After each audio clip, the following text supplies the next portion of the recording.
We're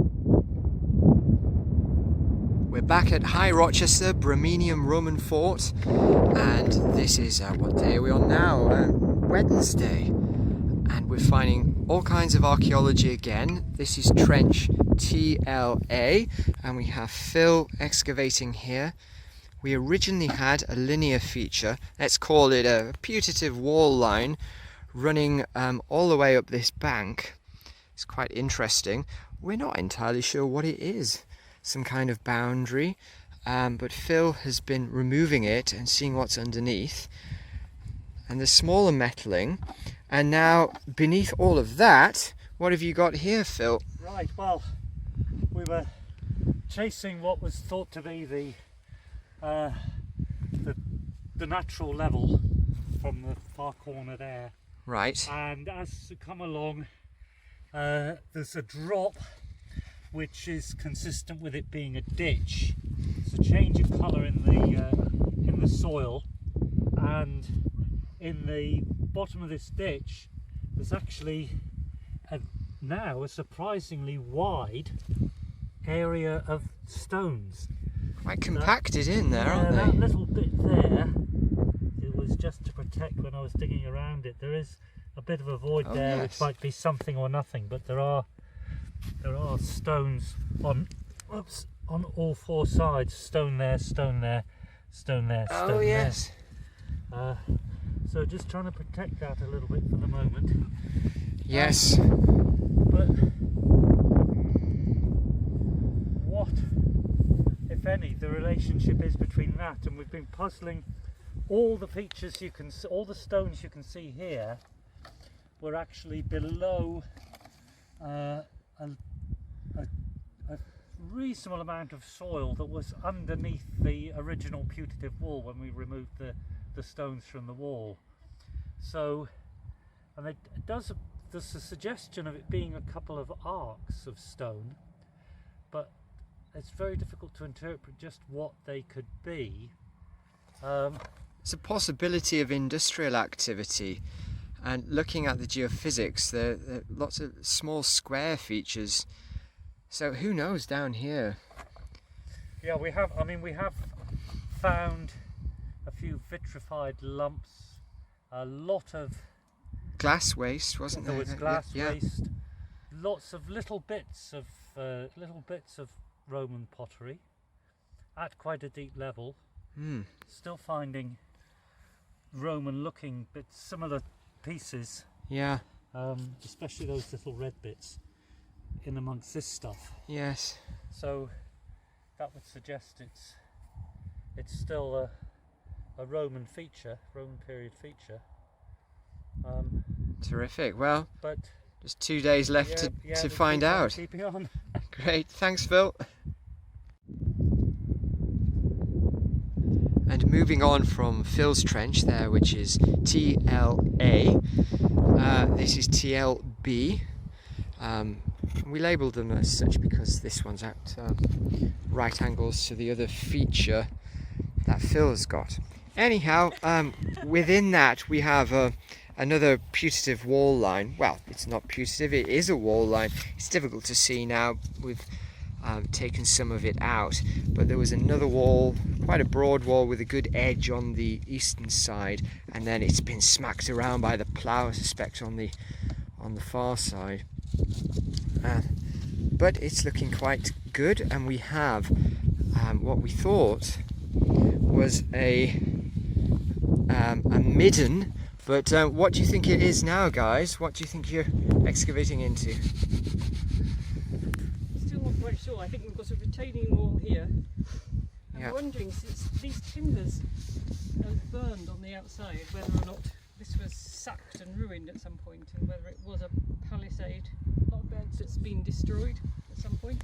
Yeah, there are timber posts set in. It's difficult to see, but there's definitely wood. There's one here. Yes. There's one here. There's one here. Yes. The biggest one here, and the smallest one here. The debate is whether they're posts or are they roots. Yeah. They're quite. The bigger ones are quite round and regular. Yes. I'm hoping they're posts. The thinking is with this black material, which is full of interesting finds. Essentially, we've got trays and trays full of pottery and beads and a nice coin and various other bits and bobs. That it's some kind of rubbish dump, and at first we thought a contained midden, because there's some clay on there. We thought, if you see it in section, that was the extent of it where it dives down, but we excavated beyond, and lo and behold, it goes all the way along to the edge of our trench and beyond. And if you look at the landscape going up to the fort, and that's the southwest corner of the fort there, we have this bowl-shaped concave area in here, and it could be that the whole thing is sluicing out material from the corner of the fort down this bank, which is the natural drainage run, and it could be that it's all rubbish dump ponding in here. So it could be quite extensive, a couple of swimming pools in size kind of thing. So it's got a lot of potential, and the conditions are quite anaerobic in it, excluding all the oxygen, so the finds that have come out of it are extremely good. The preservation's excellent.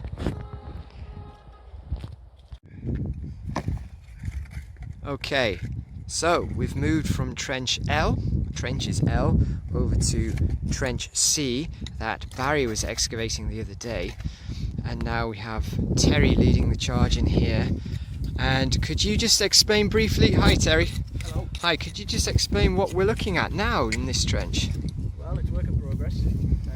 We're currently removing the overburden and demolition fill from this large semicircular feature cut into the yellow ground surface and lined with stones which have been burnt to reach a bright red colour. So we think the working theory now is there's some kind of oven or kiln or some stone feature that's been subject to a lot of heat.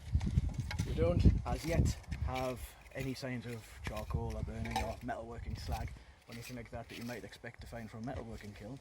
So the theory at the moment is that it's a large bread oven, corn drying kiln, some kind of process that generates heat but doesn't generate an awful lot of charcoal and waste metalwork material. But as I say, it's early days, we're just recovering the last of the demolition material, so we don't have any dating evidence for it as yet. Hopefully the stuff that we're getting down to now, as you can see, spreads are burning and silt and with bits of charcoal in. When we start taking these out, we should hopefully get more dating evidence that will allow us to pin down firstly what period it dates to, but then also hopefully as well. Oh, that's terrific. Well, thanks Terry. Brilliant. And now we're walking down through the annex to the remaining trenches, where I think there's been some quite exciting discoveries.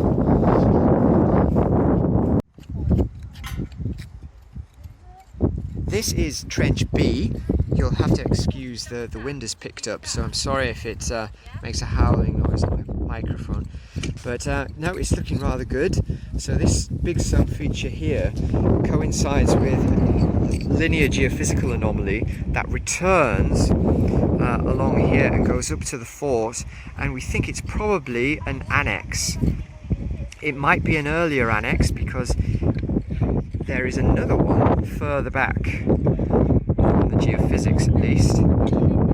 So we've got phasing, I think, within the annex, and then metal surface in here. Could be something like a track or a palisade. We need a palisade trench type thing. We need to investigate that a little more, and then lots more almost like flagged surfacing structures, possible roads, lots of possibilities, but it's looking quite good.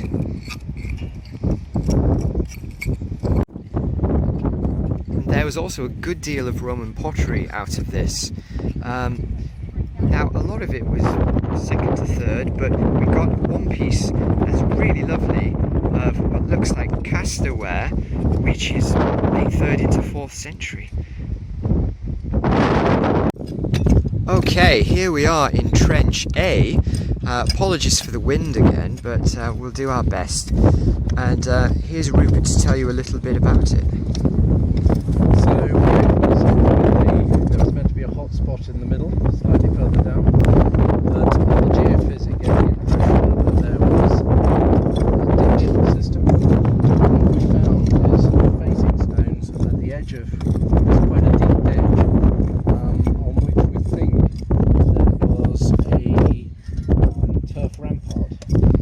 sense because it's following the ditch, following the line to hit the side of the wall there.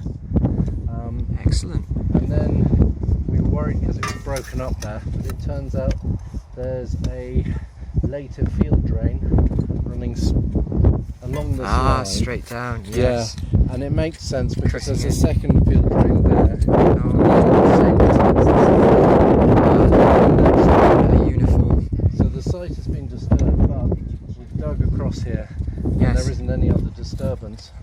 So what we're now doing is looking at this field drain. But what's interesting here is there has been disturbance here, and it looks like, although again, it looks like there's a wall structure coming out here with burnt material. So it could have been a kiln to date. Basically what we're now going to do is extend and dig on the field drain, which will make a great cross section.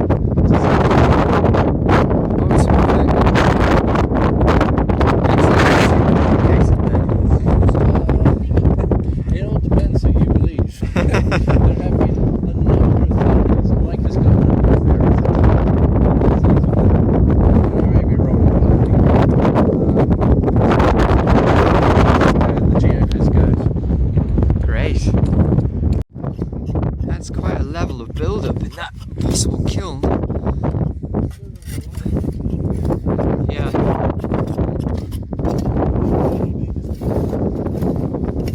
Terrific.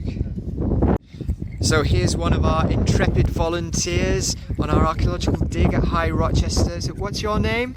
Jasper. Jasper, great. And are you having a good time? Yes. Have you found any interesting artifacts? Yes, I have. Yeah, what did you get? I got 3 pieces of pottery. 3? Excellent. And what period would you say it is? I think they might have been from Roman. Roman. Excellent. What colour? You think? They were black. Nice, but black. Probably black burnished ware. That's great. That was the standard kind of cook set that the Roman soldiers had here. Great. So that's fantastic. Well done. And you have to tell all your friends to come and help out. Yes. Great.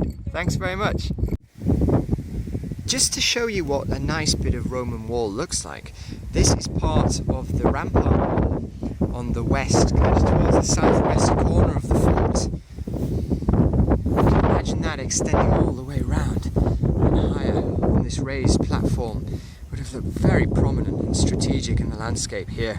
You see marching camps on the other bank of the river over there. So the fort is particularly strategic on Deer Street, guarding the river crossing for the Reed here.